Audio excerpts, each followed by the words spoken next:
Ok, vamos entonces a empezar ya con la conferencia de hoy, con el evento de hoy, de la siguiente manera. Lo primero, buenos días pues para todos.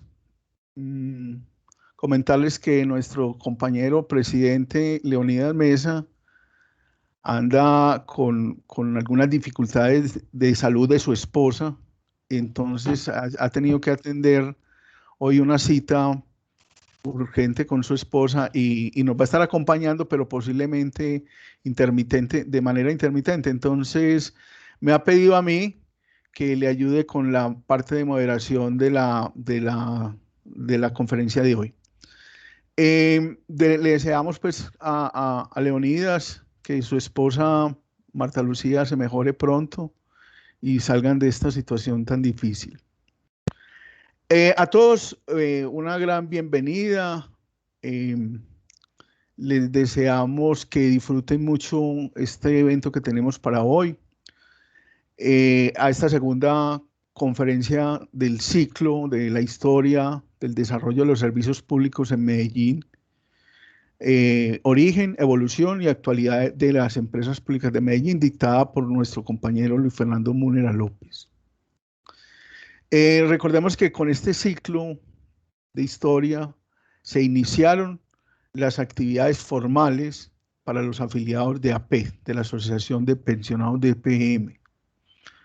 Luis Fernando es un ingeniero civil de la Facultad de Minas, es funcionario de EPM, que se desempeñó como director de control interno de informática corporativa y de planeación en las empresas públicas de Medellín. Es profesor en varias universidades, miembro de la Academia de Historia, de la Academia Antioqueña de Historia y es miembro activo de nuestra asociación. Y es una persona muy querida y muy especial. Cuenta además con varias publicaciones y fue columnista en el periódico El Mundo. Recordar también para todos que desde el 22 de octubre del año pasado, cuando realizamos la Asamblea de Constitución de AP, y que luego el 8 de febrero ya de este año obtuvimos el reconocimiento de la personería jurídica.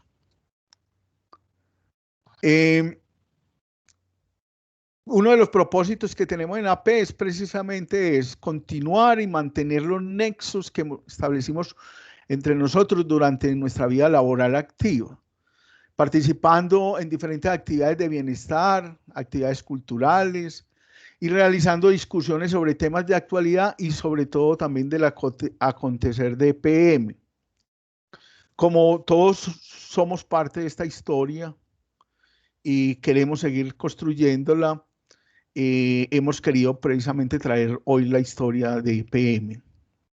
Es una historia que no se puede desconocer ni ignorar y está en cada uno de nosotros como pensionados y funcionarios mantener vivo su posicionamiento en la sociedad. El talento humano de EPM a través de todos los años ha sido la fuente vital de esta compañía. Este talento se ha destacado por ser personas íntegras, confiables, con un gran sentido de pertenencia, que han propiciado la creación de una cultura organizacional cimentada en valores de rigor técnico, jurídico y financiero, y la calidad humana, sobre todo de las personas que hemos trabajado en EPM. El compromiso de la gente apoya un legado de conocimiento que cultiva e impulsa una forma permanente y ha llevado a EPM a prestar por años servicios de excelente calidad y a desarrollar proyectos de gran envergadura. Agradecemos a todos ustedes su conexión hoy y su presencia, con lo cual se consolida realmente el sentido de comunidad que nos une a nuestra asociación APED.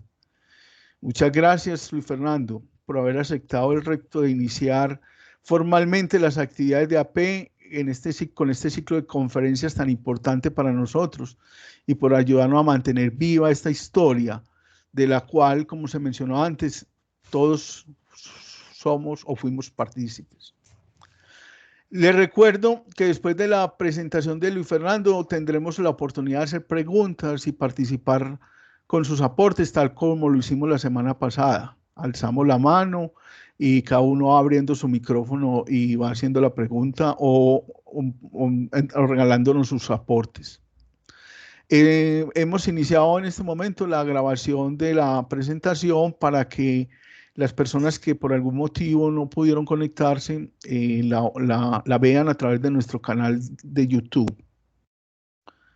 También quería por último mencionarles que en APED se está estableciendo un espacio mensual para este tipo de actividades.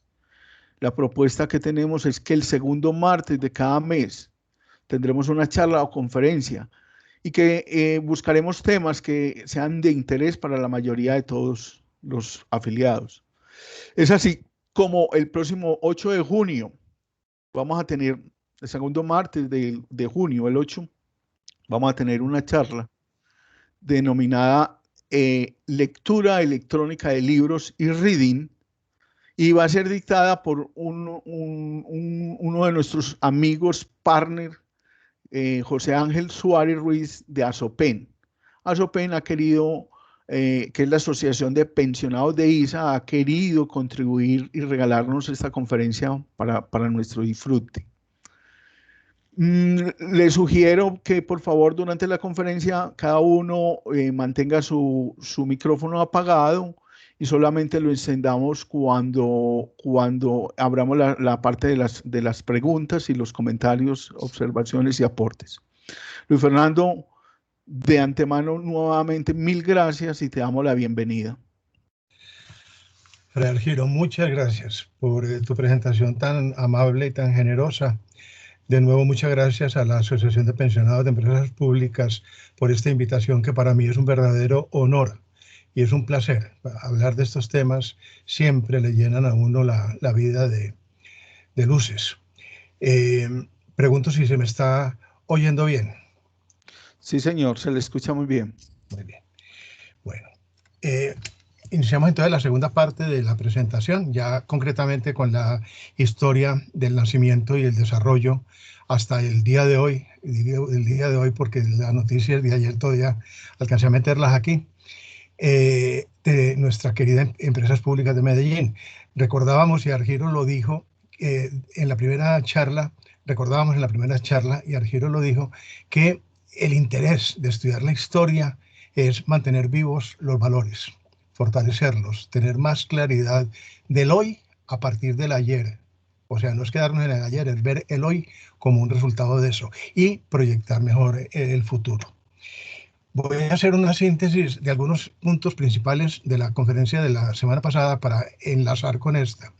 Lo primero es recordarles que Medellín nació a mediados del siglo XVII y solamente a finales del siglo XIX empezó a tener servicios públicos. La razón de eso es que durante esos 250 años Medellín fue un pueblo muy pequeño, de menos de 50.000 habitantes, que no requería más que el acueducto, o requería, pero no había sentido la necesidad. A finales del siglo XIX hubo un boom para la creación de nuevos servicios públicos de todo orden en Medellín. La feria de ganados, el matadero, el tranvía, el aseo, en fin. Y en la última década del siglo XIX se constituyeron 3 sociedades. La Sociedad del Acueducto, con el líder el municipio, la Sociedad de los Teléfonos, líder el departamento, y la Sociedad de Electricidad, líder unos inversionistas privados, pero las 3 eran empresas mixtas. Y justamente en 1920, o sea, al final de la segunda década del siglo XX, Medellín se dio cuenta de que necesitaba centralizar esos servicios en el municipio y les compró a los demás socios todas las acciones y creó la primera empresa municipal que se llamó Empresas Públicas Municipales. Les voy a hacer una confesión. Cuando yo veía esta historia, yo decía, un paso más. No fue un paso más. Esa primera entidad monolítica, Empresas Públicas Municipales, nació con espíritu grande. Les decía que su primer gerente fue el gran ingeniero Juan de la Cruz Posada, que venía de prestar servicios muy grandes en el ferrocarril de Antioquia y en otros proyectos de desarrollo. Y lo primero que hizo fue ver qué necesitaba Medellín, y Medellín necesitaba terminar la modernización del acueducto, empezar el alcantarillado y darle empuje al desarrollo eléctrico. Pues bien, se consiguió un préstamo de $2,5 millones, que era 2 veces el presupuesto de Antioquia, que era 1.100.000. 3 veces el presupuesto de Medellín, que eran 856.000 pesos. Y comparable con lo que iba a costar el túnel de la quiebra, obviamente todavía no se sabía, que fueron 3 millones de pesos. De manera que empezaron grandes. No es que se volvieron grandes en 1955, cuando nació Empresas Públicas de Medellín, sino que la abuela y la madre de Empresas Públicas de Medellín fueron grandes. Y menciono la mamá grande porque el siguiente paso fue crear la empresa de energía eléctrica en el año 40 para permitirle mayor agilidad. Nombraron como gerente al gran ingeniero Horacio Torochoa. Terminó todo el desarrollo de la primera central de Guadalupe 1 con 40.000 kilovatios, los últimos 10.000, Guadalupe 2, y construyeron Mocorongo, la central hidroeléctrica más grande del país en ese momento. Mientras tanto, los demás servicios, acueducto, alcantarillado y teléfonos, permanecían como parte de la operación normal del municipio en lo que se llamaba la sección segunda. Sin embargo, y ahora sí entramos a la historia de Empresas Públicas de Medellín, en los primeros años de la década del 50, este modelo de la empresa de energía y del municipio prestando los demás servicios, también se dieron cuenta de que no era suficiente.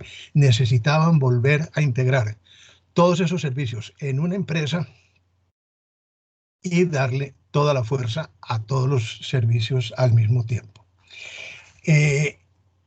Afortunadamente, la Asamblea Nacional Constituyente, convocada por el presidente en ese momento, Gustavo Rojas Pinilla, Perdón, autorizó... Perdón, Luis, de pronto comparte la presentación que no la estamos viendo.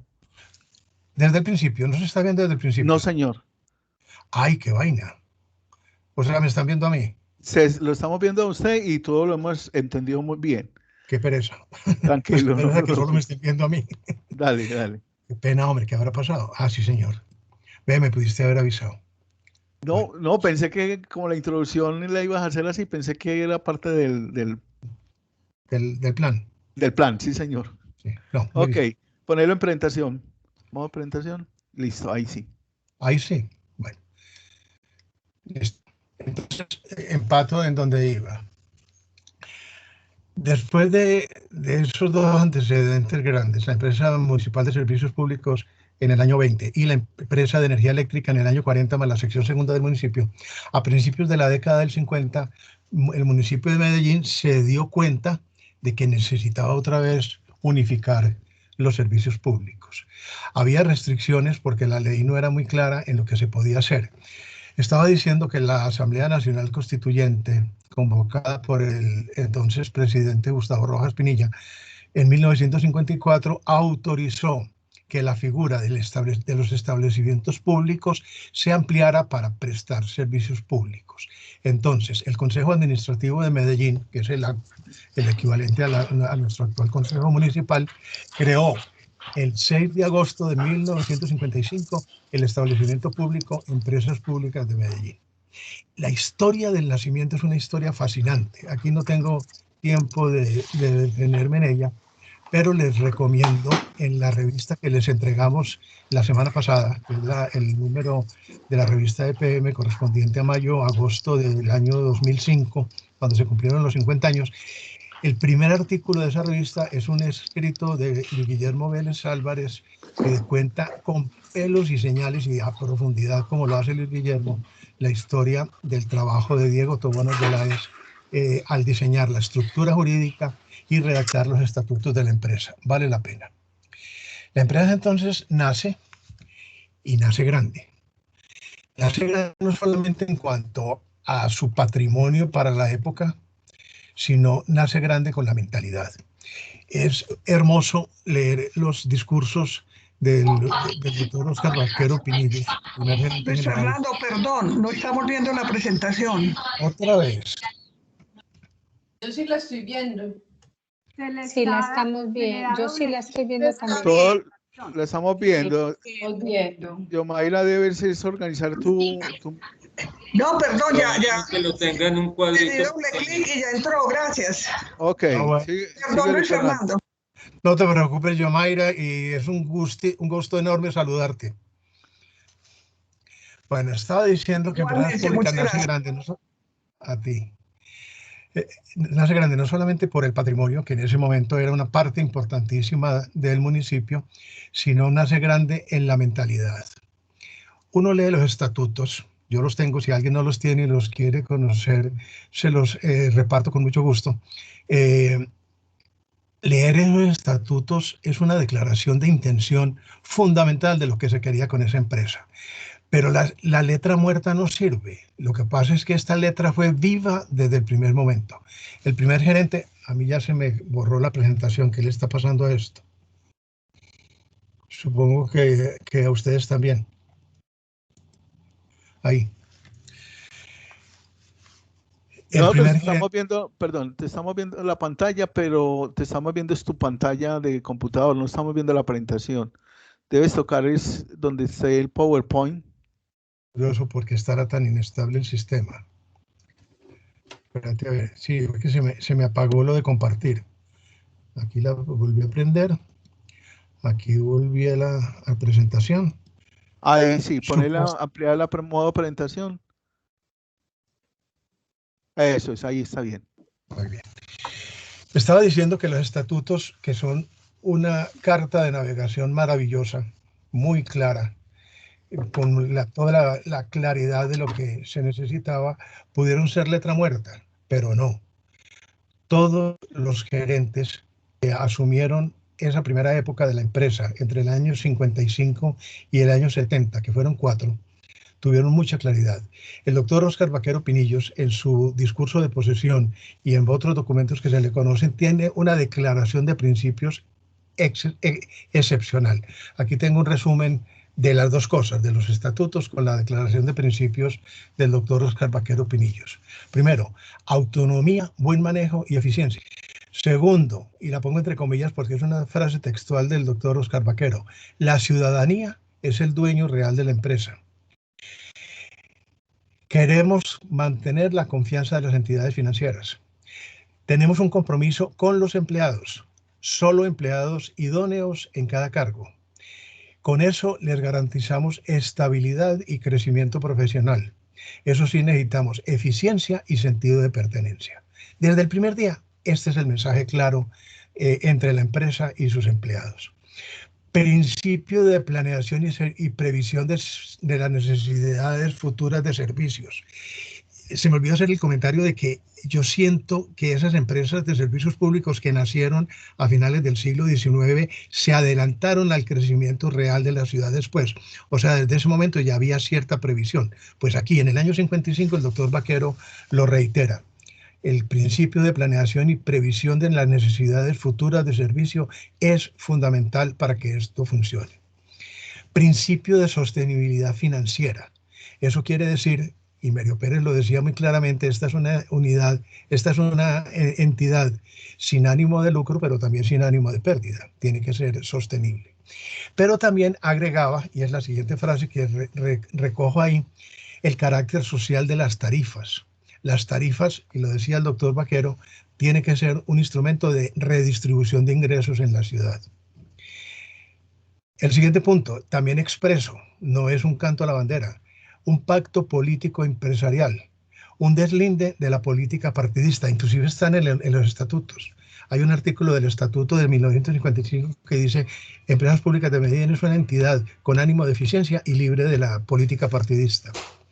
Y el nombramiento y elección de la Junta Directiva, al contrario, elección y nombramiento de la Junta Directiva y gerente con carácter empresarial.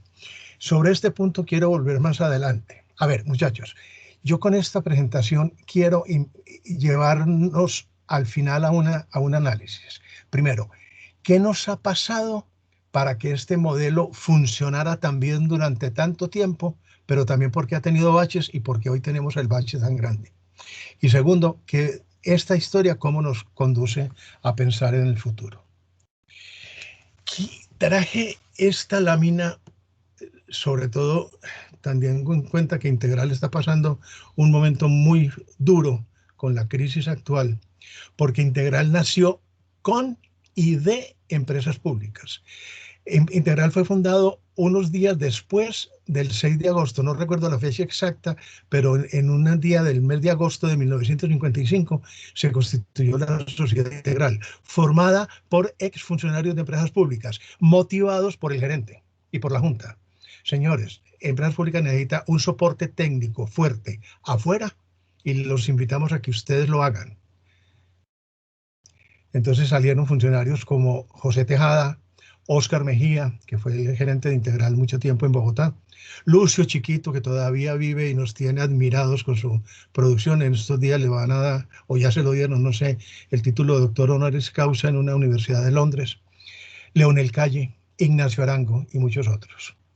Y el primer estudio que le hicieron a empresas públicas fue su plan de desarrollo de energía, que lo entregaron en 1958. A más adelante vamos a hablar de él. Traigo esta historia porque quiero hacer también pequeñas pinceladas sobre otras áreas de desarrollo de servicios públicos, no solamente en Medellín, sino en Antioquia. La sección segunda y tercera del municipio contenían los demás servicios, fuera de los que se fueron para empresas públicas. Entonces, en el año 1964, el Consejo Municipal, el Consejo Administrativo, era todavía Consejo Administrativo, creó el establecimiento público Empresas Varias de Medellín y agrupó en ella los servicios de aseo, feria de ganados, matadero, plazas de mercado, planta de leche y transportes. Antioquia se interesó, ya habíamos visto en la primera parte de la presentación, cómo Antioquia se interesó desde principios del siglo en el desarrollo eléctrico. Más adelante voy a hacer otra mención de qué pasó en el siglo XX avanzados. Y en materia de acueductos, los acueductos los prestaban los municipios directamente, pero de unas condiciones técnicas y de calidad de servicio muy deplorable. Entonces el departamento en 1960 fundó la Sociedad Acueductos y Alcantarillados de Antioquia S.A. El socio principal era el departamento, pero tenía algunos municipios como socios complementarios. Su función era la planeación y operación de sistemas de los municipios. Llegó a atender 41 municipios. Los demás municipios prestaban el servicio directamente con asesoría del Servicio de Salud de Antioquia. Y fue liquidada en 1996 porque no se podía acomodar a la Ley 142 de 1994 de servicios públicos. Entonces los municipios le compraron a Acuantioquia sus activos en ese año.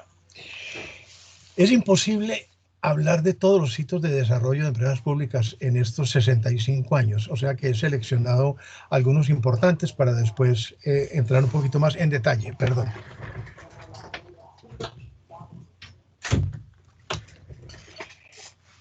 Medellín, que a principios del siglo era una ciudad de crecimiento económico porque se estaba desarrollando la industria, a mitad del siglo, en las décadas del 50 y del 60, era una ciudad relativamente estancada en su crecimiento económico. No era una ciudad, digamos, pobre, sino estancada, no estaba creciendo como había crecido en la primera mitad del siglo XX.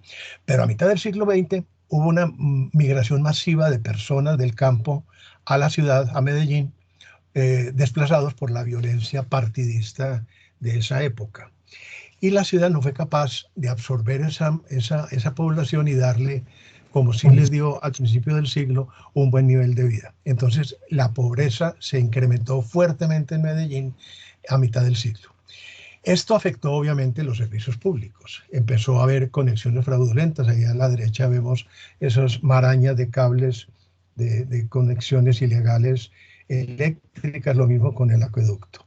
Empresas Públicas cogió el toro por los cuernos desde el principio. En 1958 creó el Comité de Barrios para ayudar a la conexión legal de la gente. Y en 1974 organizó la gran, y digo gran en todo el sentido de la palabra, División Habilitación Viviendas, que ha desarrollado en estos 55 años, 57 años ya, un programa ejemplar, modelo en financiación barata y subsidios dentro de lo razonable para la empresa, pero fundamentalmente para la comunidad, que le permitiera conectarse y pagar el servicio de acuerdo con sus posibilidades. El hecho es que hoy se estima que más o menos el 40% del total de los usuarios de Medellín y de los municipios vecinos se han conectado a través del sistema de habilitación viviendas. Llegamos a la primera crisis institucional de la empresa. Y digo primera porque creo que podemos calificarla de hoy como la segunda, comparable con esta primera. Yo no sabría decir si más grave o no, pero por lo menos es comparable. Resulta que en el año 1970 las elecciones nacionales y regionales dieron a la Alianza Nacional Popular, presidida por el expresidente y exdictador Gustavo Rojas Pinilla, el triunfo en prácticamente todas las, bueno, prácticamente todas no, en buena parte de los entes colegiados, y hubo una gran duda que siempre permanecerá con respecto a la presidencia de la República. El hecho es que el Consejo de Medellín fue dominado en ese momento por la Alianza Nacional Popular, y una de las primeras cosas que hizo ese consejo fue cambiar la Junta Directiva de Empresas Públicas, violando los estatutos. Más adelante vamos a hablar un poquito de la composición de la Junta Directiva en ese momento. Por ahora simplemente quedémonos con la idea de que el Consejo de Medellín eligió ilegalmente la Junta Directiva de Empresas Públicas en el año 1970. Inmediatamente Empresas Públicas demandó ante el Tribunal Administrativo de Antioquia ese acto del Consejo, pero mientras tanto se generó la crisis en la empresa. Renunciaron buena parte de los directivos, a algunos técnicos claves, las obras se paralizaron, se alcanzó a terminar la primera etapa de Guatapé 1, pero ya se necesitaba que avanzara rápidamente Guatapé 2 y todo eso se paralizó. Los bancos suspendieron los desembolsos de los créditos. La Junta decidió congelar tarifas, y no solamente quedaron congeladas desde el 70, sino que no se pudieron recuperar. Cuando Jaime Tobón Villegas entregó la gerencia en el año 76, que fue cuando entró el doctor Diego Calle, en su informe declara que el costo económico que cubren las tarifas de empresas públicas en ese año 1976 es apenas el 50% del costo real. Este es un tema que amerita mucho más profundidad, no ha sido un tema estudiado a fondo, pero yo creo que en los archivos de empresas públicas debe haber mucha documentación que nos permitiría profundizar en este tema. En 5 años hubo 7 gerentes, cuando en los primeros 15 años había habido 4.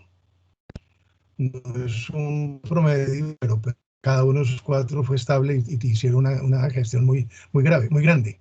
En cambio aquí fue una gran inestabilidad. Octavio Aristizábal Correa, que era el gerente en el año 70, las elecciones en las que ganó la NAPO fueron en abril. Octavio Aristizábal Correa era gerente, murió en julio del 70. No recuerdo y no tengo el dato de si la junta nueva ya estaba posesionada.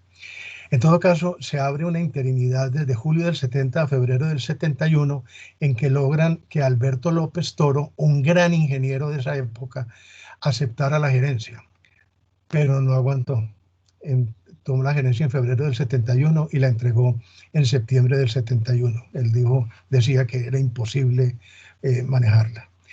Nadie quería aceptar el puesto y solamente el ingeniero José Ortiz, jefe de la división servicios de la empresa, aceptó encargarse. Josué merece un gran reconocimiento. Lo que tenemos, lo poquito que se ha podido colegir, es que Josué enfrentó ese chaparrón con mucha gallardía, con mucha capacidad, y estuvo 18 meses. De esos gerentes fue el que más duró como encargado, ni siquiera está en la lista oficial de gerentes de empresas públicas. A mí me encanta meterlo cada vez que hablo de la lista de empresas públicas, de los gerentes. Víctor Suárez le recibe en abril del 73 y dura un año, hasta abril del 74. Después viene Sergio Restrepo Londoño, toma la gerencia en mayo del 74 y la entrega en 1975. Y luego viene Jaime Tobón Villegas, un gran señor, un gran abogado, un hombre que hizo mucho por Antioquia, pero apenas estuvo 9 meses, de septiembre del 75 a junio del 76, cuando le recibe Diego Calle. Llega Diego Calle. Diego Calle.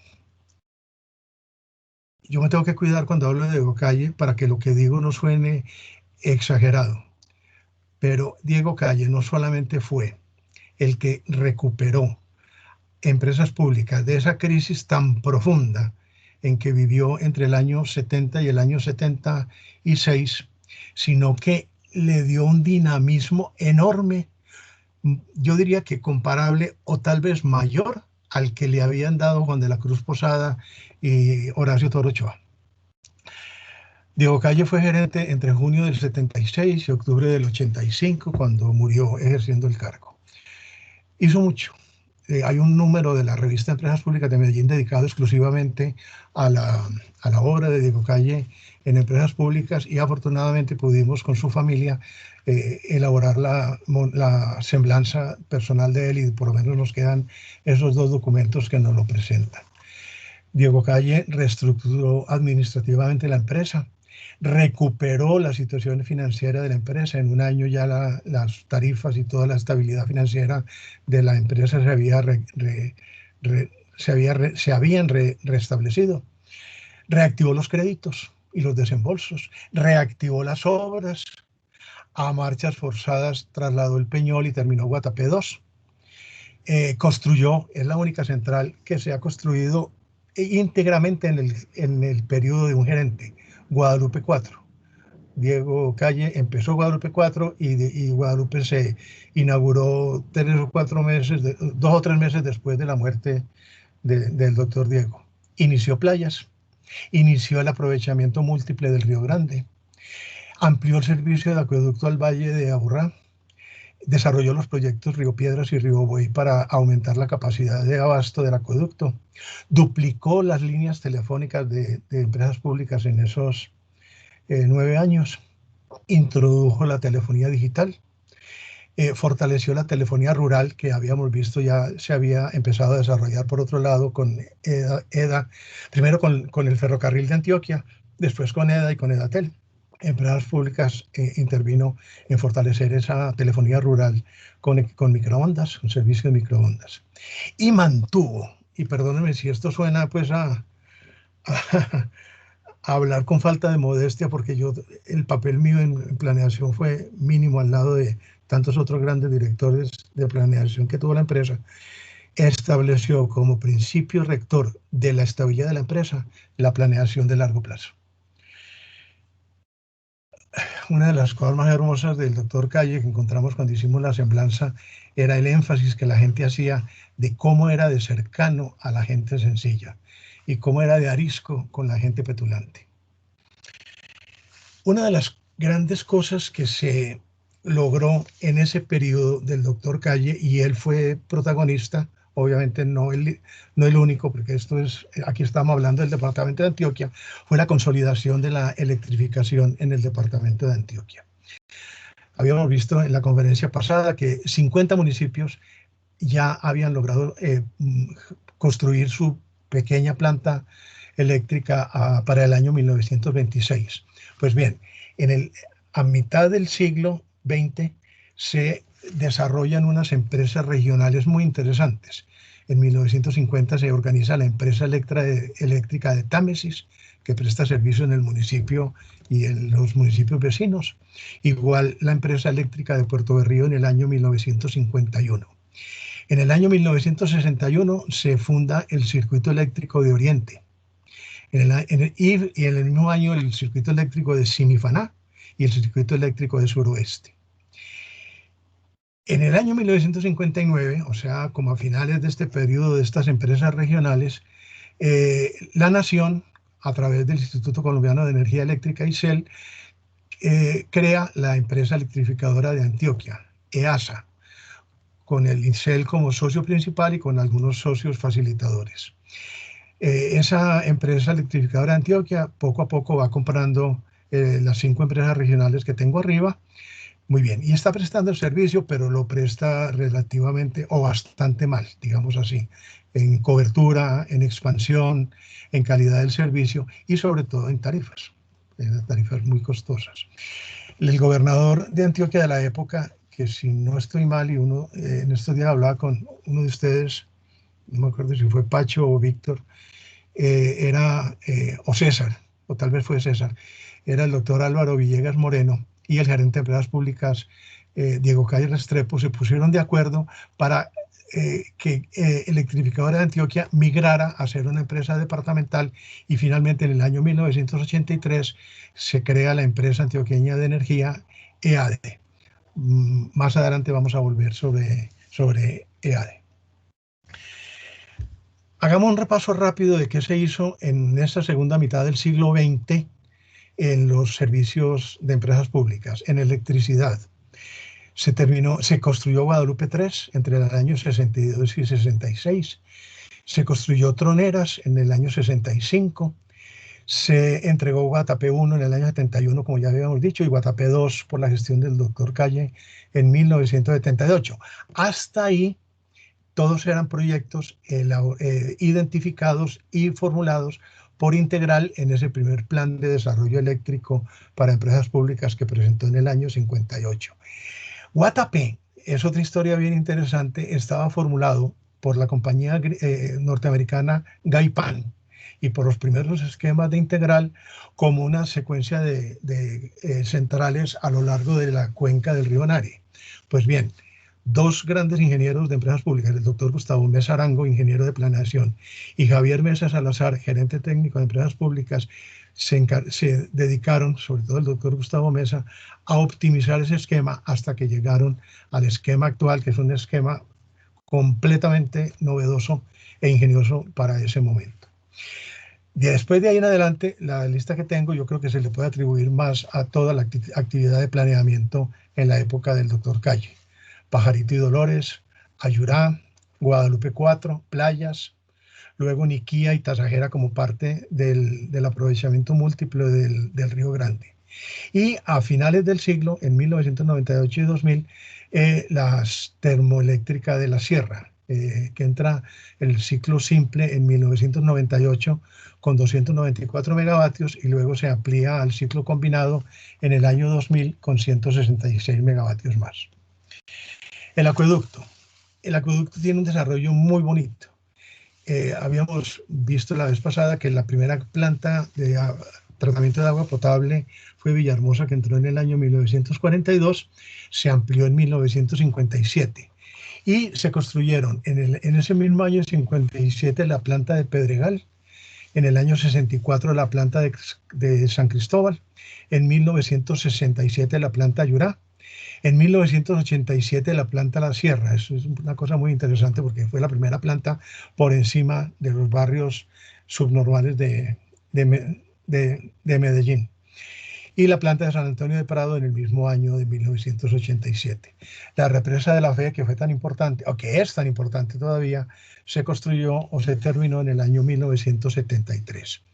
Ya habíamos dicho que los aprovechamientos de los ríos Piedras y Buey se hicieron en tiempo de Diego Calle en el año 79 y 83 respectivamente. Y el aprovechamiento múltiple del Río Grande queda formulado en 1986 y la planta de manantiales para 6 metros cúbicos por segundo entra en servicio en 1992. A la derecha tenemos una foto de la planta de Pedregal tomada en 1957 y de la planta de San Cristóbal en 1964. Uno de los grandes proyectos de la segunda mitad del siglo XX fue el saneamiento del río Medellín.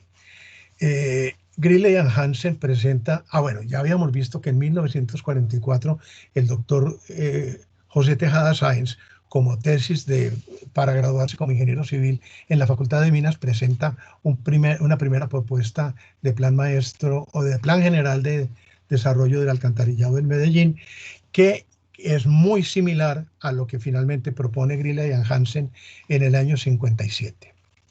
En el año 57, las dos componentes principales del plan de Greely-Hansen, que se llamó Plan Maestro de Alcantarillado, fue la construcción o el énfasis en redes de recolección en los barrios y de transporte de las aguas negras. Y una cosa muy importante, la separación de aguas negras y aguas lluvias. El alcantarillado sanitario necesitaba tratar solamente aguas negras, no podía aguantar la carga de aguas lluvias. Y entonces la separación de aguas negras y lluvias propuesta en el año 57 fue clave para lo que vendría después. El plan piloto de saneamiento, que fue ya la ejecución de parte de lo que había propuesto Greely-Hansen, se desarrolló entre 1966 y 1971 con obras en los barrios y en las quebradas, colectores en las quebradas. Y luego viene ya el gran plan de saneamiento del río Medellín, propuesto también por Greely-Hansen en 1983, que ha sido el plan rector de todo el desarrollo final del saneamiento del río Medellín. Está compuesto fundamentalmente por las redes domiciliarias, los colectores en las quebradas y los interceptores en el río. Las plantas de tratamiento secundario en Itagüí y en Bello, y están propuestas plantas de tratamiento primario en Girardota y Barbosa. Otro hito importante en saneamiento fue el plan de saneamiento en corregimientos y veredas, iniciado en 1987. Teléfonos. En el periodo 1955, o sea, cuando nacen empresas públicas, y 1969, un año antes de la crisis, se cuadruplicaron las líneas telefónicas instaladas en Medellín. Obviamente eso se paralizó entre el año 70 y el 76, y en el periodo de Diego Calle, entre el año 76 y el 85, las líneas telefónicas se duplicaron, se implantó la telefonía digital, entraron los servicios especiales de telecomunicaciones y se introdujo la telefonía rural con microondas en el campo. La década del 90 es una época de ruptura para las telecomunicaciones. Primero porque es una época en que el sector de telecomunicaciones sufre un proceso de apertura y de competencia ya, digamos, de tipo comercial, empresarial, lejos del servicio público, digamos, de carácter social. Se introducen nuevas tecnologías que obligan a las empresas a invertir a unas velocidades, en unos procesos acelerados que antes no se exigían. Empresas públicas se acomoda a ese ritmo, crea primero Oxel para prestar el servicio de telefonía celular en 1991. Ese proyecto no funciona. Después viene Colombia Móvil. Entelco, una empresa fundada con Encali en el año 1994. Después Empresas Públicas le compró la participación a Encali. Se abre Empresas Públicas de Bogotá en 1997 con todas las dificultades porque el Consejo del Distrito opuso todas las barreras que pudo para el desarrollo de las redes. Todavía no se hablaba pues la competencia, aunque ya se estaba legalizada, no hubo manera de que eso se diera en la práctica.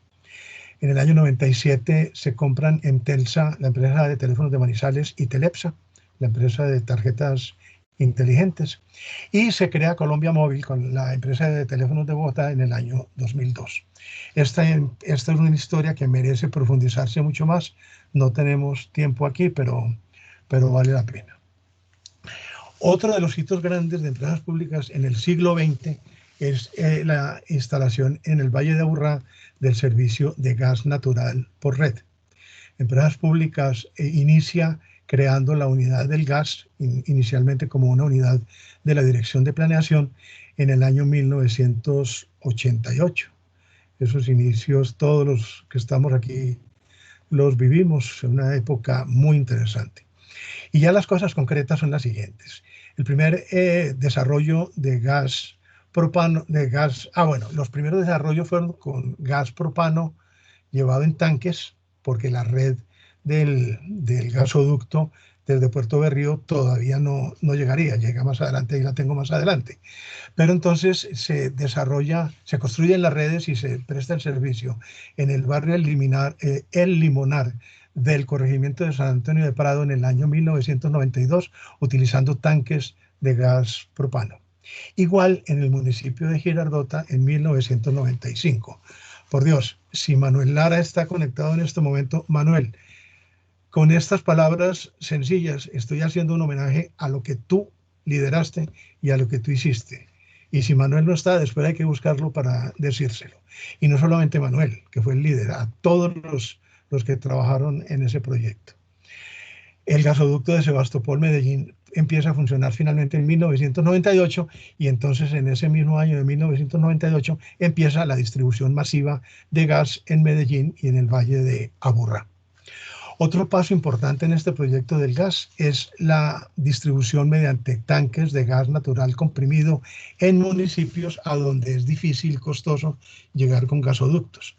La foto de la derecha muestra un camión cargado con 2 tanques de gas natural comprimido.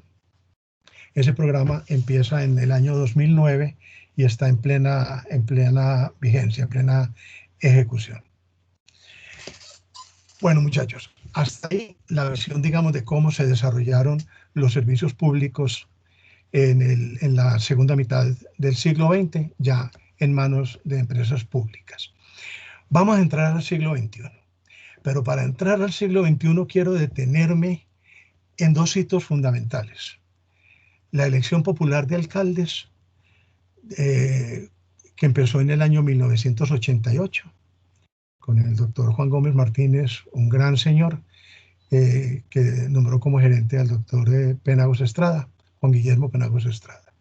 Y más adelante, en el año 94, la Ley de Servicios Públicos Domiciliarios, que cambió radicalmente las reglas de juego. Quiero hacer énfasis en cómo en esos periodos previos y después de la elección popular de alcalde y de la Ley 142 se ha movido la facultad nominadora del alcalde, no porque sea el único factor, sino porque quizás hoy es el que atrae la mayor mirada sobre la problemática que estamos viviendo. Mencionemos un poquito, ya con más detalle, los estatutos de 1955, el Acuerdo 58. Entre otras cosas, bueno, esos estatutos tienen que estar en el archivo de empresas públicas, pero yo vivo pues en una vereda del Río Negro y con este encierro pues no me ha sido posible bajar allá. No están montados en la red. Los estatutos de 1955 los borraron de la red. Uno entra a los estatutos del 55 y encuentra cada rato modificado por un acuerdo municipal en el año 84, modificado por un acuerdo municipal y en otro no tenemos en la red una copia de los estatutos. Afortunadamente en uno de los libros que tengo aquí guardados los encontré, de manera que los tengo disponibles si alguien los quiere mirar. ¿Cómo era la capacidad nominadora del alcalde en esa primera etapa de empresas públicas de Medellín entre 1955 y 1988? Prácticamente ninguna. La junta directiva estaba compuesta por el alcalde. Bien, él estaba ahí. 2 concejales de distinta afiliación. O sea, el consejo nombraba 2 de sus miembros como miembros de la junta de empresas públicas y tenía que ser uno liberal y uno conservador. Y 4 representantes del sector privado.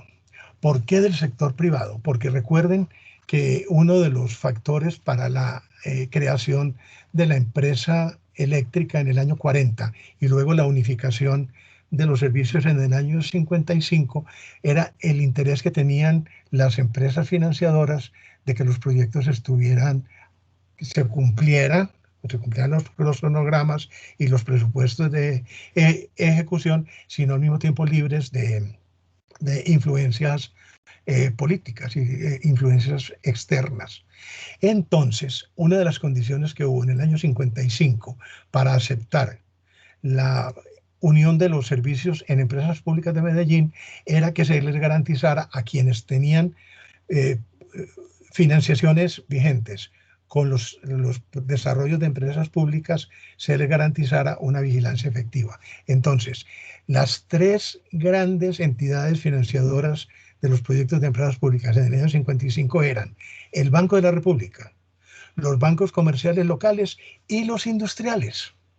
Entonces hay un miembro del Banco de la República, un miembro de los bancos comerciales y un miembro de la industria como parte de la Junta Directiva de Empresas Públicas del año 55.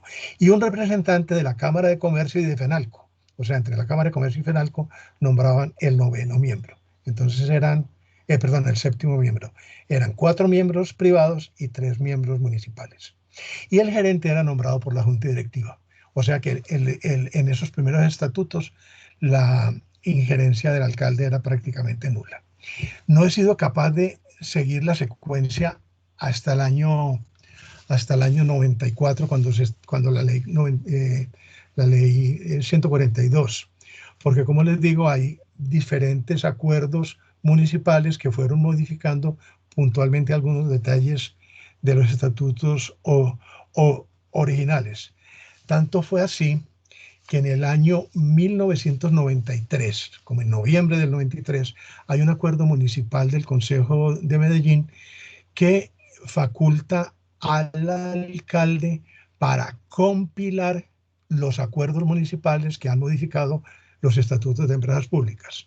Entonces, no fue que le dieron facultades al alcalde para redactar estatutos, no, sino para buscar todas las normas municipales que habían modificado los estatutos y ponerlos en un solo documento. Ese documento es el Decreto 100 de 1994, expedido en enero de ese año, 6 meses antes de expedida la Ley 142. En esos estatutos del Decreto 100 del año 94 se habla de la siguiente forma. La Junta Directiva está compuesta por el alcalde, 2 funcionarios municipales, obviamente nombrados por el alcalde, 3 representantes del consejo, pero que no podían ser concejales. O sea, eran personas particulares, empresariales, académicos, lo que fuera, elegidos por el consejo, pero no podían ser concejales. Entonces ahí ya sigue habiendo, digamos, sector privado, pero ya no en representación ni del sector financiero, sino del consejo municipal. Y 3 representantes de los usuarios, con una característica: esos representantes eran elegidos por los usuarios. Entonces seguimos teniendo una junta de 7 miembros, 3 municipales, los 2 funcionarios más el alcalde, y 6, aquí ya son 9, discúlpenme, son 9 miembros y 6 representantes del sector privado, 3 elegidos por los usuarios y 3 elegidos por el consejo. Fíjense que es una junta plural en la que el alcalde no tiene una injerencia directa, ni siquiera el consejo, porque los usuarios tienen un peso muy grande. Lo que sí hay en los estatutos del Decreto 100, y no sé desde cuándo empezó a regir eso, el gerente general ya sí era nombrado por el alcalde. Entonces el alcalde puede nombrar al gerente, pero no sé desde qué año, pero no controla la empresa porque la junta directiva es una junta plural. La ley 142 del 94 cambió completamente esas reglas de juego, porque para una empresa industrial y comercial del Estado, una empresa de servicios públicos domiciliarios que tenga la figura de empresa industrial y comercial del Estado de dueño único, la autoridad del ente territorial nombra a la junta y nombra directamente al gerente. Esa es la gran, digamos, modificación que en esta autonomía de empresas públicas introduce la ley 142, pero no para todos, solamente para las entidades, las empresas industriales y comerciales del Estado de dueño único. En ese caso, el alcalde es miembro de la junta, nombra 5 miembros libremente, o sea, él y 5 personas son libremente nombradas por el alcalde, ahí ya son mayoría, y 3 representantes de los usuarios, pero también elegidos por el alcalde de listas que presumiblemente les presentan las asociaciones de usuarios. Y el gerente general es nombrado por el alcalde. Entonces, fíjense cómo del estatuto del año 55 a lo que pasó hasta el año 94 y lo que pasa después del año 94 hay una diferencia abismal. por lo menos hasta el año 94, la junta directiva era autónoma y tenía el control efectivo de la empresa. Después del año 94, todo eso se pierde. Eso nos llevó en el año 94 a decidir en la empresa. Esto fue pues una propuesta que muchos de los que estamos hoy aquí en esta reunión pues fuimos partícipes directos. Para mí es de las épocas más enriquecedoras, pero también más difíciles que me ha tocado vivir. Cómo encontrar un modelo para empresas públicas que se acomodara a la ley 142 y que le permitiera seguir teniendo la autonomía que debía tener. Se conformó el grupo de los 8, de gratísima recordación para los que estuvimos ahí. Ese grupo estuvo trabajando más o menos un año, entre el año 94 y el año 95. La propuesta que se le presenta a la empresa y a través de la empresa a la ciudad es crear 2 sociedades, una sociedad mixta que se encargue de energía y aguas y una sociedad mixta que se encargue de telecomunicaciones. La parte privada y la sociedad mixta de energía y aguas sería mínima, la mínima que nos garantizaría que hubiera un respeto por las minorías. Ese porcentaje es el 11% de propiedad privada. Y en la empresa de telecomunicaciones, ahí sí tenía que haber una participación mucho más grande del socio externo, porque tenía que estar prácticamente en igualdad de condiciones, pero obviamente respetándose las 2 partes de los derechos con el socio municipal. Este proyecto se defendió durante un año, entre el año 95 y el año 96, mediados del 95, mediados del 96, se presentó al Consejo y el Consejo tomó la decisión de rechazar la propuesta y crear la empresa industrial y comercial del Estado de propietario único, que ya vimos en la lámina anterior las consecuencias que tiene. Después del año 97 viene el proceso de transformación interna con los consultores externos Pricewaterhouse, que también todos vivimos y recordamos, que se hizo entre el año 98 y el año 2000. La propuesta final fue crear un núcleo corporativo, organizar los servicios en un grupo de unidades de servicios compartidos de apoyo administrativa, en fin, y organizar los servicios en unidades estratégicas de negocio. Y asumir la empresa el papel o la visión de la globalización de la acción de la empresa en el territorio. Quiero leer el párrafo del documento de propuesta de definición empresarial que guardo, aquí lo tengo, que se refiere a esa sociedad mixta para acueducto y energía, aguas y energía. De las consideraciones efectuadas, tanto generales como específicas por servicio, puede deducirse que la propuesta más conveniente es que EPM evolucione hacia una nueva figura empresarial que contemple una gran empresa matriz cuyo capital, aunque expresado por acciones y con una pequeña participación privada, continúe siendo mayoritariamente propiedad del municipio de Medellín, con el que tendría una relación estricta de dueño. Esto quiere decir que se limitaría a cumplir las acciones propias de su objeto con las condiciones de calidad y cobertura que sean acordadas y que periódicamente acordaría con el dueño la entrega de utilidades que no se pacte para destinar a reinversión en la empresa. Esta empresa continuaría con los servicios de acueducto y saneamiento, distribución de energía eléctrica, distribución domiciliaria de gas y con la base actual de generación eléctrica, pero profundizando radicalmente el proceso de desintegración. Ese fue el cierre del capítulo de la empresa a finales del siglo XX. Llega el siglo XXI. En el siglo XXI es bien interesante. Así como el siglo XX nace también con un boom para los servicios públicos en Medellín, empresas públicas recibe el siglo XXI organizándose ya no como empresa, sino como grupo empresarial.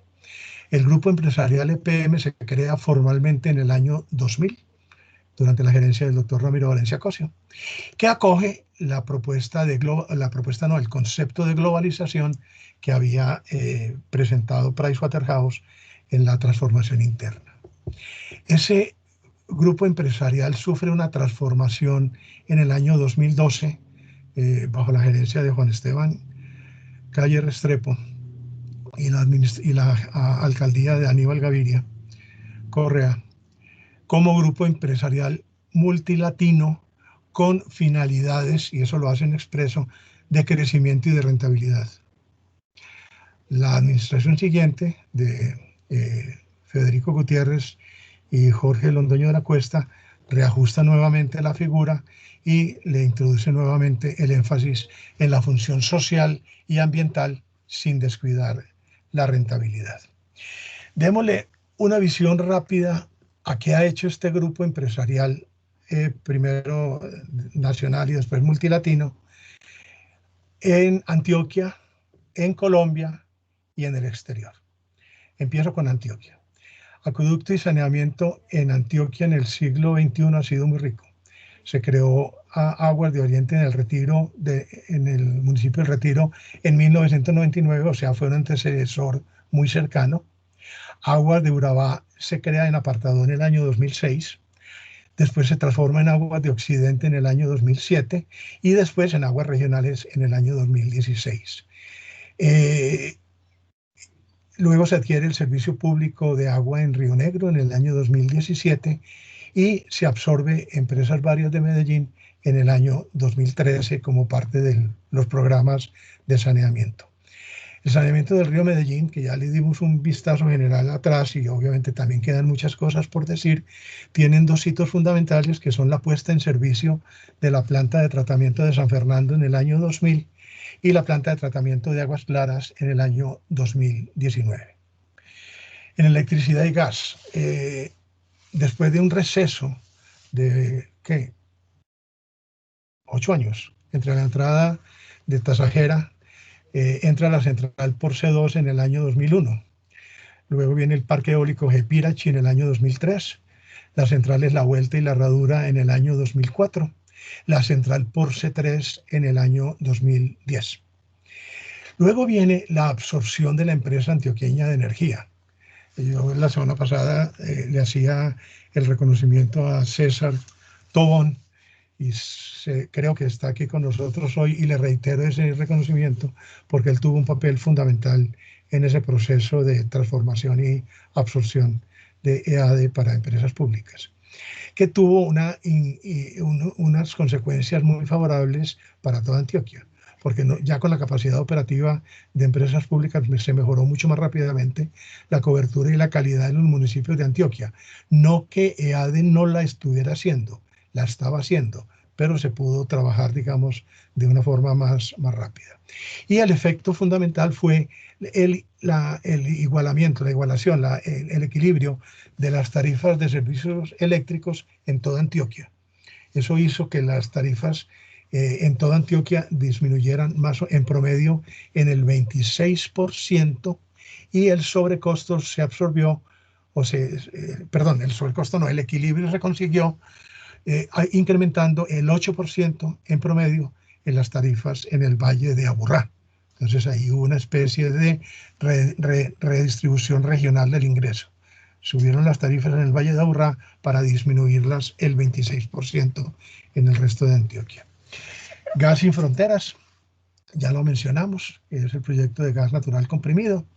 Y el otro hito importante es el contrato BOOMT de Hidroituango firmado en el año 2011, que está actualmente con la vivencia del accidente de los túneles de desviación en abril del 2018, proceso en el cual hasta donde han dejado desde afuera se ha avanzado bien. En estos días vi una noticia de prensa que no me extrañó, y es que la fecha de terminación de la recuperación de Hidroituango y de entrada en servicio la están estimando en septiembre de 2023. Ya había varias personas conocedoras del tema que habían anunciado que el año 2022 era utópico. Telecomunicaciones es un capítulo doloroso. En el año 2006 se escinde el servicio de telecomunicaciones para fundar la empresa independiente UNE Telecomunicaciones. En el año 2014, en un proceso que todos lo vimos contaminado, se hace la fusión de UNE con Millicom Spain Cable. En esa fusión, Empresas Públicas de Medellín tiene el 50% de propiedad más una acción y Millicom el 50% de propiedad menos una acción. Además, Millicom es dueño del 50% de Colombia Móvil, que no se ha incorporado a la empresa. Y a pesar de que Empresas Públicas de Medellín tenía la mayoría accionaria y que se había convenido que se iba a entregar el control operativo, pero Empresas Públicas de Medellín iba a mantener el control estratégico de la empresa, control estratégico que hay que hacerlo desde la Junta Directiva, cedieron también el control de la Junta Directiva y por lo tanto cedieron contra lo mandado en el acuerdo municipal del año 2013, cedieron el control estratégico, lo cual ha llevado a un abuso de posición dominante de Millicom sobre la empresa, con perjuicio de la calidad del servicio y con perjuicio de las utilidades que Empresas Públicas de Medellín y el municipio de Medellín esperaban recibir con esta fusión. En Colombia, en Aguas se creó Empresas Públicas de Bogotá Aguas en el año 2002, Aguas Nacionales en el año 2009, Aguas del Atrato en el 2009, muy importante esta empresa, y se compró el acueducto de Malambo en el Atlántico en el año 2011.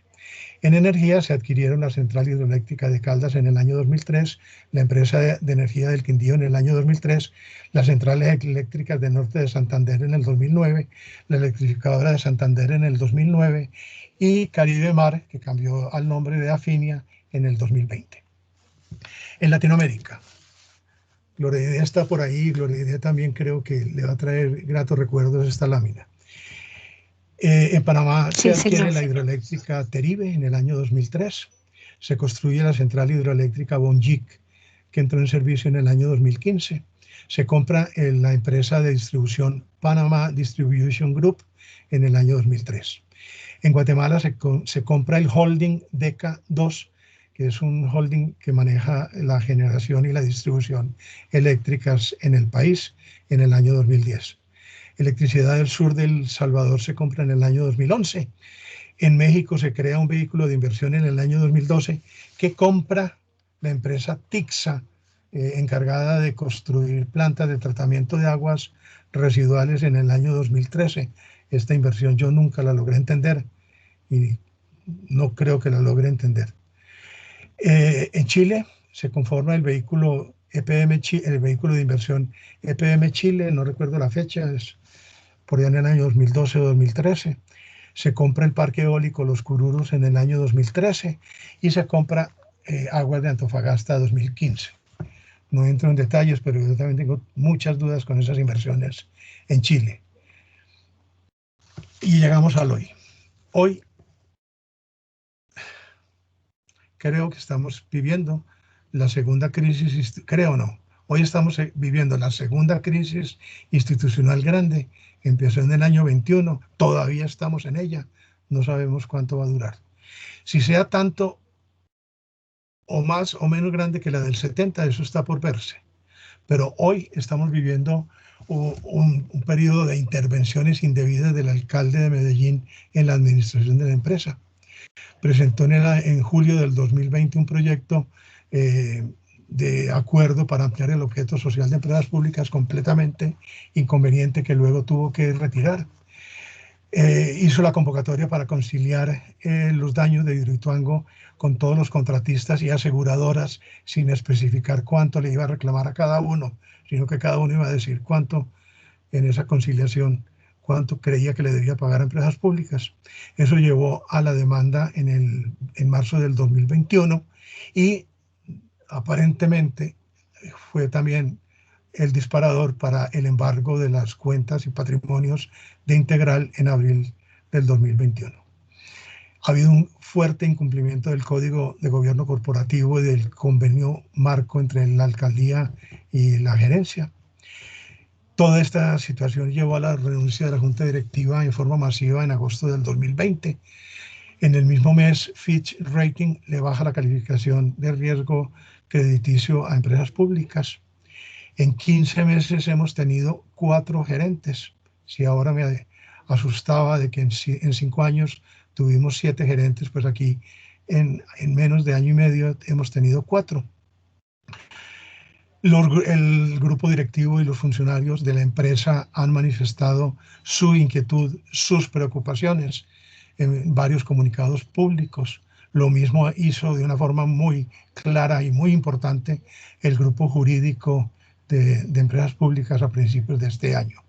Y la noticia actual que les decía que esto llega hasta hoy es la apertura de la negociación con Ríos Vivos para el proyecto, para la terminación y operación del proyecto Hidroituango.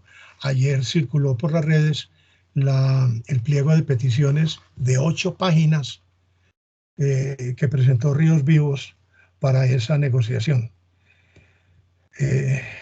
¿Quién fue de ustedes que destapó la caja de Pandora, el alcalde, con esa negociación? Yo no sé si el alcalde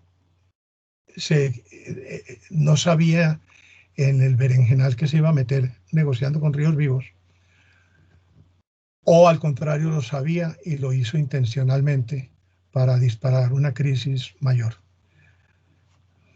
Ojalá no sea lo segundo, ojalá me equivoque.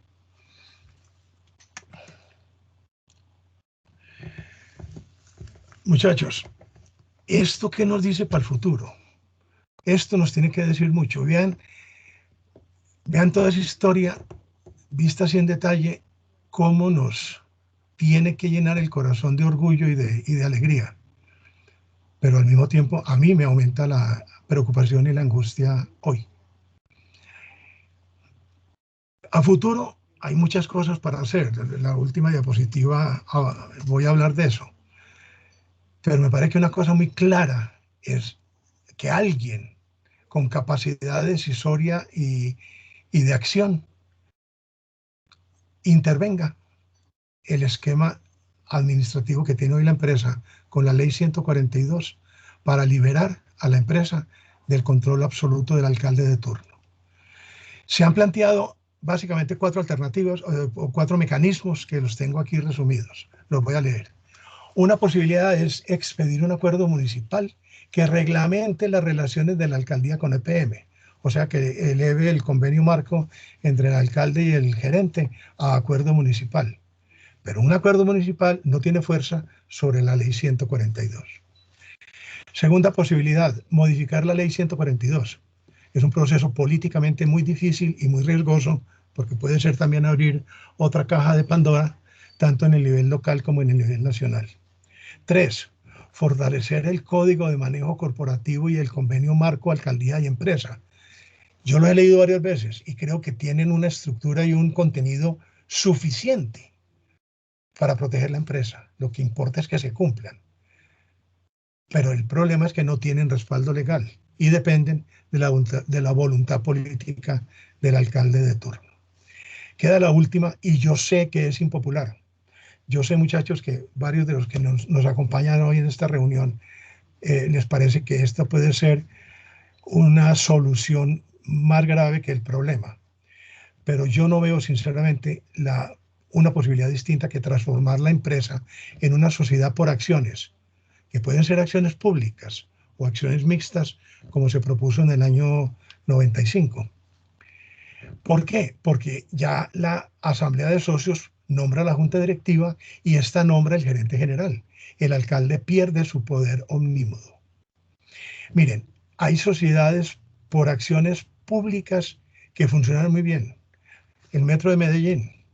El Metro de Medellín tiene 2 socios, el departamento y el municipio, por partes iguales, 50-50.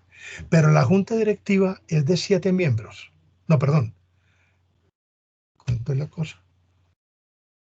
Tiene 2 el municipio, 2 el departamento, son 4. Y la Nación tiene 5. Son 9 miembros. La Nación no es socia de la empresa del metro, pero como tiene aportes a las obras, entonces tiene 5 miembros en la Junta del Metro. Entonces están como componentes de la Junta del Metro. En la Nación, el departamento y el municipio. Y ellos nombran el gerente. Y ha funcionado muy bien. Hoy hay gente que compara la solidez institucional y corporativa del Metro de Medellín con empresas públicas de Medellín. La CHEC la creó el departamento de Caldas y entraron como socios varios municipios y otras entidades públicas del departamento. Y la CHEC fue ejemplo de buen manejo empresarial durante muchos años. Y sociedades por acciones mixtas, no tengo que extenderme para decir que Isagen, ISA y Ecopetrol han mostrado que con una participación minoritaria del capital privado, sin posibilidades de que ese capital privado sea asumido por un ente privado controlador, han funcionado. Bueno, Isagen hoy ya no, porque la vendieron toda a un privado, pero mientras fue empresa nacional, funcionó. Ahí les dejo mi propuesta. Me gustaría mucho que abriéramos la discusión. Y quiero cerrar de una forma amable. Empresas Públicas publicó por allá en el año 2004, 2005, yo todavía estaba en la empresa, un libro hermosísimo de fotografías institucionales, históricas, que lo tituló Valores de nuestra historia. Y de ahí he sacado estas fotos que me parecen bien hermosas. Esto es un grupo de ingenieros en la Central Guadalupe 3 en 1960 y honestamente no identifico a ninguno. Si alguien me ayuda, se lo agradezco. Estas son las cuadrillas de teléfonos en el año 66. Esta foto me parece hermosa. Vean la cara a todos esos muchachos, cara de seriedad y de compromiso. Esta es una cuadrilla de alcantarillado en el año 65 que ingresó en la cobertura de la quebrada Santa Elena en la playa, en la avenida de la Playa, para inspeccionar cómo estaba esa cobertura. Esta es una foto de un grupo de compañeras secretarias en el año 1970. Yo no sé por qué todas las mujeres de empresas públicas son tan hermosas, todas. No la veo. Esta foto me encanta. Esta foto me encanta. La estudiantina de PM en 1984, entiendo que es un concierto en un centro comercial. No necesito entrar en detalles, pero la veo con una alegría. Esta foto es muy hermosa. El efecto de un teléfono público en La Iguaná, ese barrio tan deprimido y tan golpeado, en 1988. Vean este muchachito con el dedo en alto. Uno de los títulos de nuestra historia en uno de los documentos era Una mirada al pasado, una visión de futuro. Yo creo que esta es la conclusión de esta reunión. Esta historia no termina. Falta mucho por hacer. Y creo que nosotros como pensionados y la Junta y los organizadores, los motivadores de esta asociación de pensionados, así nos lo han propuesto desde el principio, es que debemos ser parte de ese quehacer en el futuro. Muchas gracias. Un gran aplauso para Luis Fernando.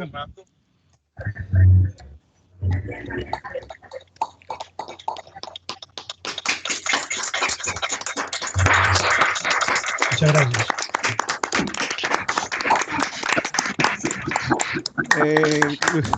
Fernando, muchas gracias. Muy claro, muy buena la historia como nos la cuentas.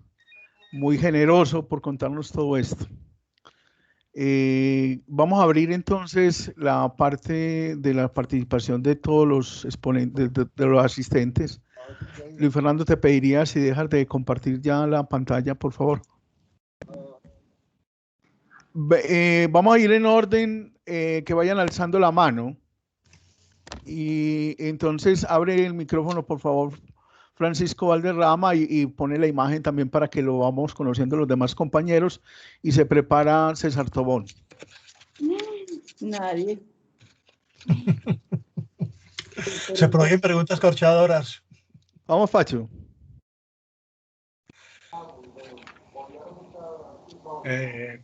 Bueno, primero, excelente la charla. Excelente, felicitaciones, Luis Fernando.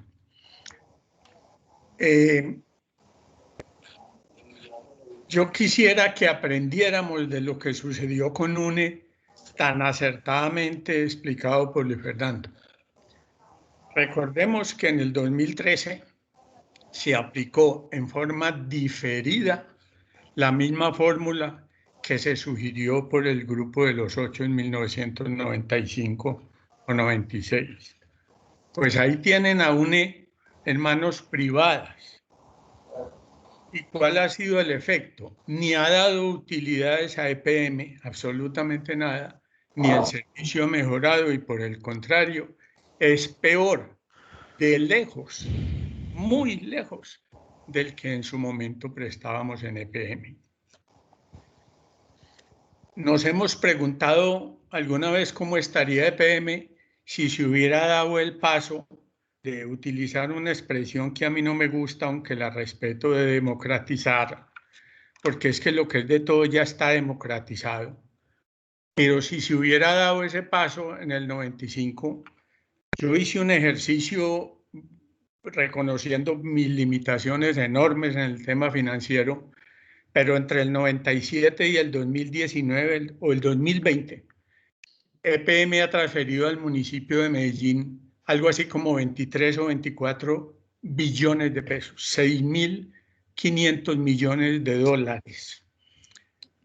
Con solo el índice de propiedad que mencionó Luis Fernando, el 10 o el 11, que él llamaba mínimo, 3 de esos 23, 24 billones de pesos, 3 de esos billones estaría hoy en bolsillos de particulares. Y me pregunto, ¿estaría mejor la empresa? Lo ocurrido con UNE parece señalar que no.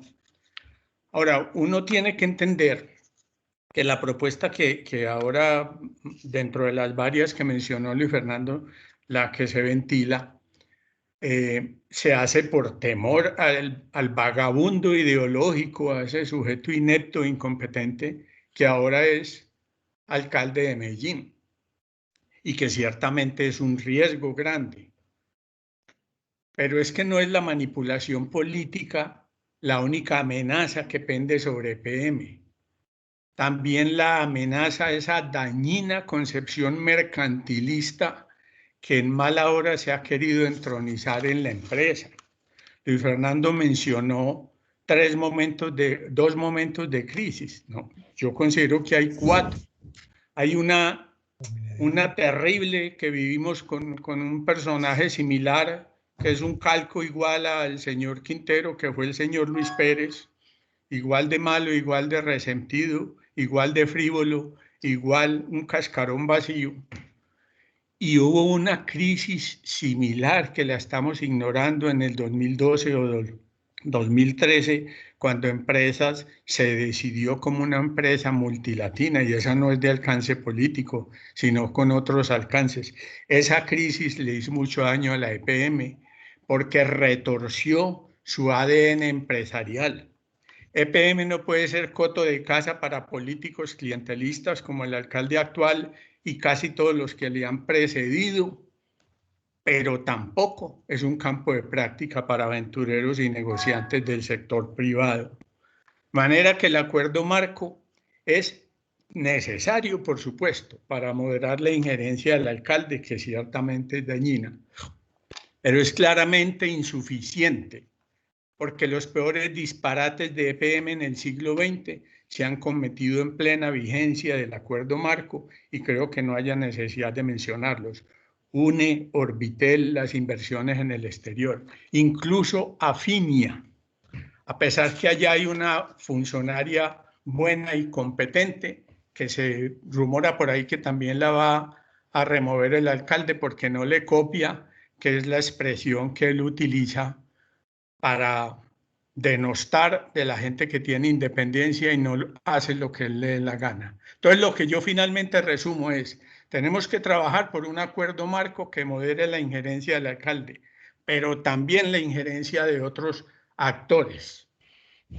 Y qué pena con Luis, que él sabe que discrepamos en esto. No se puede pretender que intereses privados que usualmente agotan su ejercicio en el lucro puedan convivir con una empresa cuyo norte es la calidad de vida, el bienestar de los dueños, como luminosamente lo dijo el doctor Óscar Vaquero y que Luis Fernando lo citó en su presentación.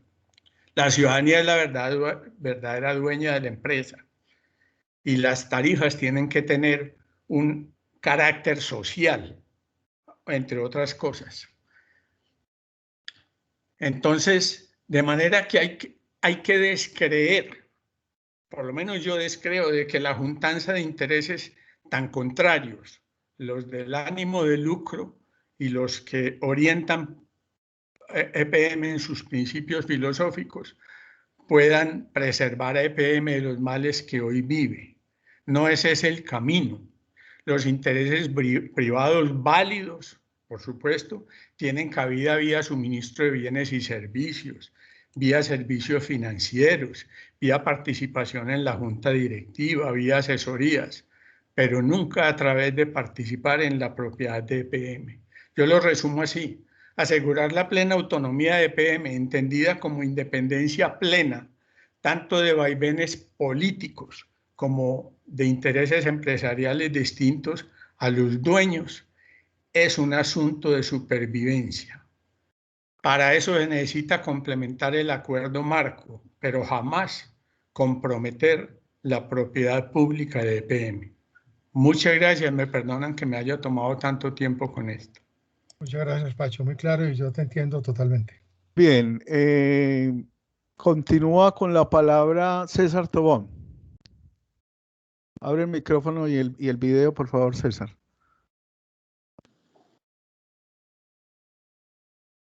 Bueno, yo soy menos fotogénico que todos los actores anteriores, entonces por eso quería dejar la cámara por fuera, pero ya con la sugerencia de Argiro. Como la vez pasada, 2 o 3 comentarios. El primero, a manera de pregunta a Luis Fernando, que por lo que veo de pronto no tenía la respuesta por lo que mencionaste, pero sino para dejártelo como una inquietud para complementarla, y seguramente que de pronto podemos encontrar en alguno de los contertulios hoy una respuesta. Es cuando se introdujo esa figura de nombramiento del gerente por el alcalde, porque si bien mostraste pues claros esos escenarios anteriores donde lo definía la junta directiva, no queda muy claro cuándo pasamos al escenario siguiente, y para mí pues tuvo que darse precisamente o en los albores de esa crisis de los años 70 o en desarrollo de la misma.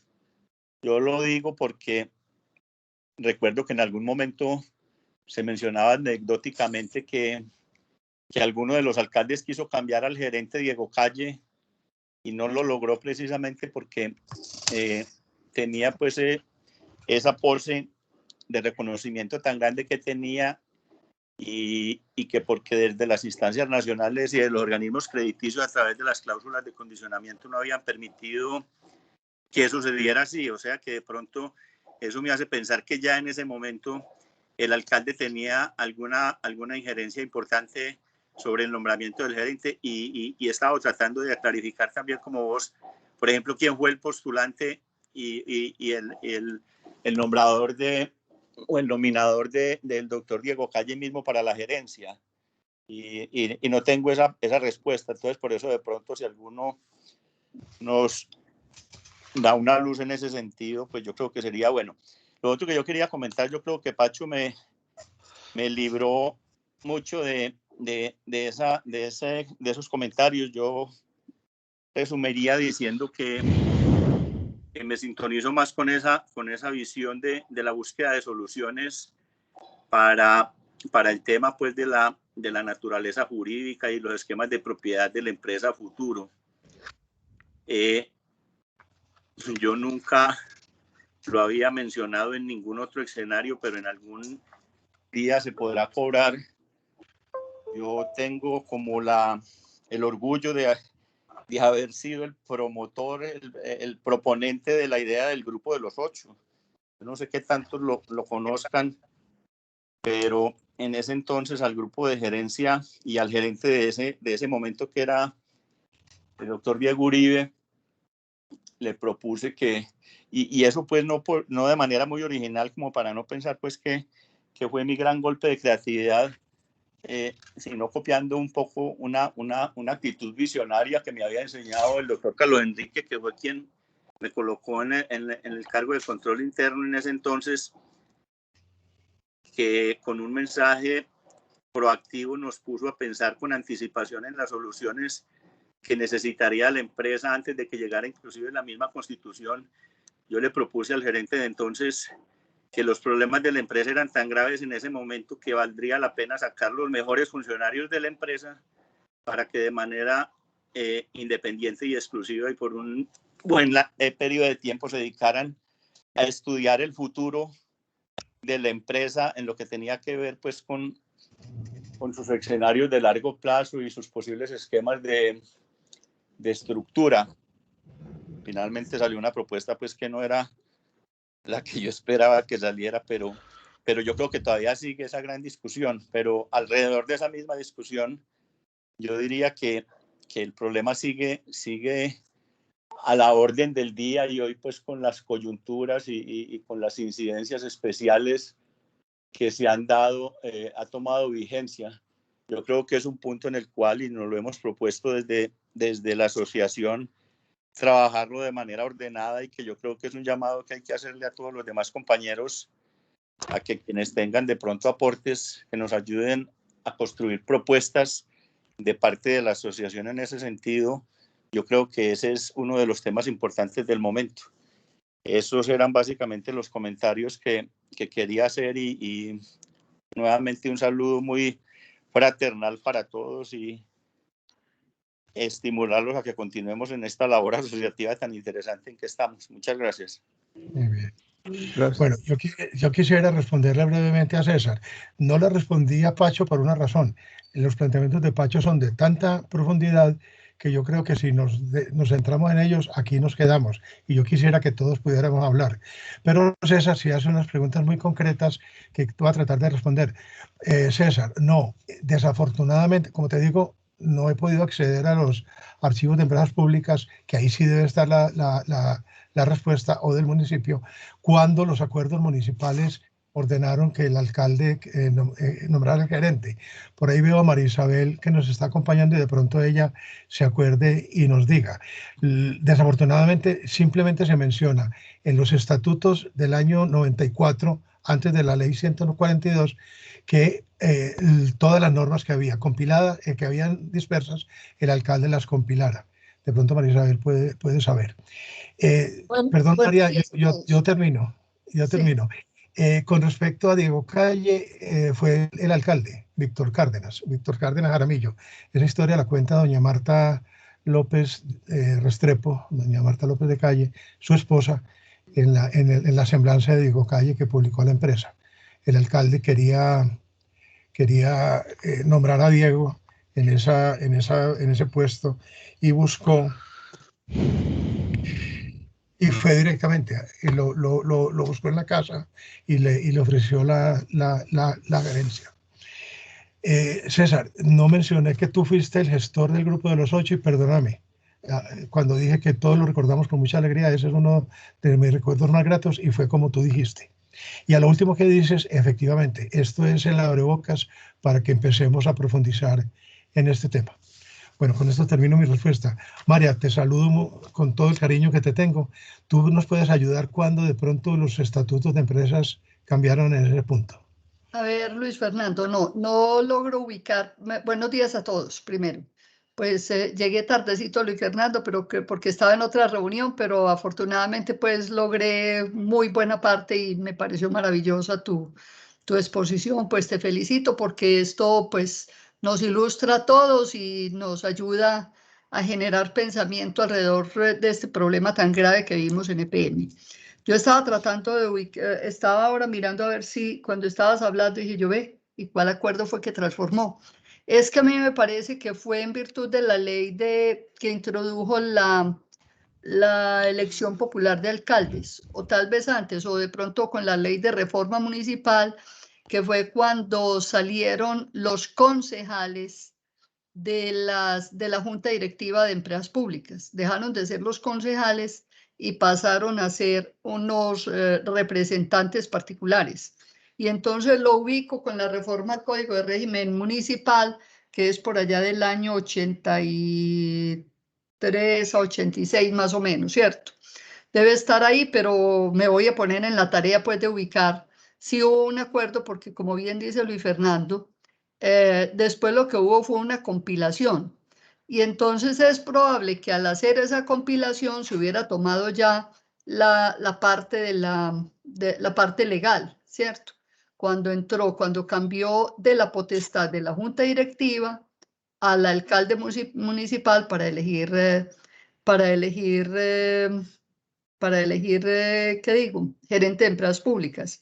Porque al sucesor del doctor Calle, que en ese momento al doctor Calle lo reemplazó el doctor,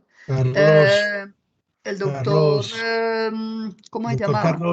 Carlos Posada. El doctor Carlos Posada, ya en ese momento a él lo designó el alcalde de Medellín, y estamos precisamente por el año 85, 86 más o menos. O sea que tuvo que ser una consecuencia de la reforma del Código de Régimen Municipal, ¿cierto?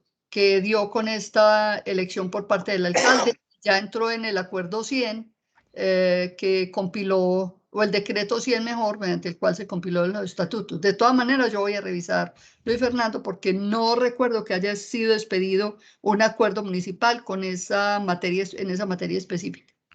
Okay. Gracias, Mario. Gracias. Tiene la palabra, tiene la mano alzada Carlos Mendoza y María Isabel. Yo creo que son las dos últimas intervenciones y les voy a pedir el favor que cuando la hagan sean muy concretos porque se nos acabó como el tiempo. Luis Fernando, dime. No. Quería decirle a César que no estoy seguro de que lo que Víctor Cárdenas hubiera hecho sería ofrecerle la gerencia, sino proponerle. Pero él quería saber si Diego Calle estaba dispuesto. O sea, no, las palabras de doña Marta a mí no me conducen a que ya fuera el alcalde Cárdenas el que lo nombró, sino el que le ofreció el cargo. Gracias, Luis Fernando. Carlos Manuel, prende el micrófono y la cámara, por favor. Y se prepara María Isabel. Perdón, ok. Sí, buenos días buenos días todavía. Gracias a Luis Fernando por esta segunda parte, excelente también, me pareció muy bien, y gracias a todos los que nos han acompañado en esta conferencia de segunda sobre la historia de EPM. Concretamente me voy a referir como a las propuestas de salida que Luis Fernando propone. Yo, referente a la 3 y la 4, concretamente la 3, yo pienso que, como dice él, hay salidas y se pueden, digamos, modificar algunos de esos documentos, porque son alrededor como de 10 o más documentos que hay que conforman toda esa política de relación con el alcalde de gobierno corporativo, con el municipio, perdón. Entonces, yo digo que nada está escrito en piedra, y hay es que buscar como la salida y los mecanismos legales e institucionales para darle, digamos, el blindaje que la empresa requiere con respecto a los vaivenes políticos. Respecto a lo de la cuarta propuesta, que es la de participación por acciones, yo creo que también se podría ventilar siempre y cuando contribuya a darle salida y al blindaje que es lo que yo siempre he pensado que debe existir. Entonces habría que hacer un ejercicio de pro y contras de esas propuestas. Entonces a Luis Fernando, no sé, de pronto él en cuanto a estas dos propuestas, cuál sería como la más viable y qué habría que hacer precisamente para uno desde lo poquito que pueda contribuir, pueda ayudar. Sí. Carlos, muchas gracias por tus comentarios y la respuesta a tu última pregunta es que es un trabajo que hay que hacer muy a fondo. Hay que mirar cómo. Gracias. Gracias. María Isabel. Yo voy a ser muy breve y solo quiero hacer dos anotaciones. Primero, el Acuerdo 55 fue un desarrollo del Decreto Presidencial 1816 de 1955, en el cual se dispuso que las entidades que se creen autónomas previstas en ese decreto deben ser entidades apolíticas dirigidas con riguroso criterio de eficiencia administrativa, para lo cual se emplearán los adecuados sistemas técnicos de administración de empresas. Esa disposición casi que literal la transcribe la Ley 142 de 1994, ¿cierto? Cuando en el 27.3 dice que las autoridades, pues, que le exige a las administraciones territoriales la administración profesional de estas empresas, comillas, ajena a intereses partidistas. Y dice, arreglo más adelante, garantizarán a las empresas oficiales de servicios públicos el ejercicio de su autonomía administrativa. Yo nunca he pensado que no haya nada por hacer, existiendo la ley 142, que le dé al alcalde la competencia para designar el gerente. Lo que pasa es que el consejo, mediante acuerdo, debía establecerle reglas al alcalde para el ejercicio de esta facultad, que la ley 142 la dejó abierta, porque si no le establece reglas, puede ser una empresa mixta, donde el municipio tenga la mayoría, el alcalde tiene el voto mayoritario en la junta directiva. De manera pues que el consejo sí puede hacer. Lo que necesitamos es voluntad política para que haga en este estricto marco de la ley 142. Qué importante ese comentario, María Isabel, creo que nos ilustra muchísimo. Muy bien, muchas gracias, María Isabel. Luis Fernando, ¿tienes algo adicional, sino para proceder a cerrar ya oficialmente nuestro evento de hoy?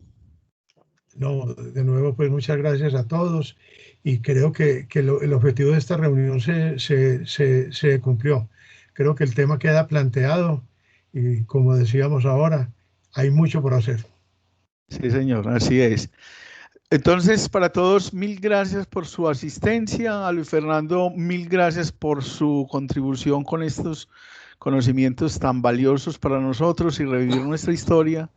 Invitarlos nuevamente para continuar en nuestras conferencias que tiene establecidas APET cada mes, el segundo martes de cada mes.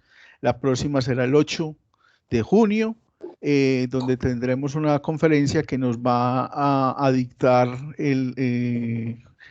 una persona, José Ángel, de APET, sobre un tema muy interesante también que nos permite a nosotros utilizar mejor nuestro tiempo libre a través de la lectura, fundamentalmente. Cómo leer a través de los medios electrónicos de una manera económica y una diversidad de cantidad de libros que puedes tener a la mano. Entonces los esperamos dentro el 8 de junio y mil gracias a todos por su participación y por su asistencia. Hasta luego. Muchas gracias. Muy interesante la charla. Gracias. Gracias.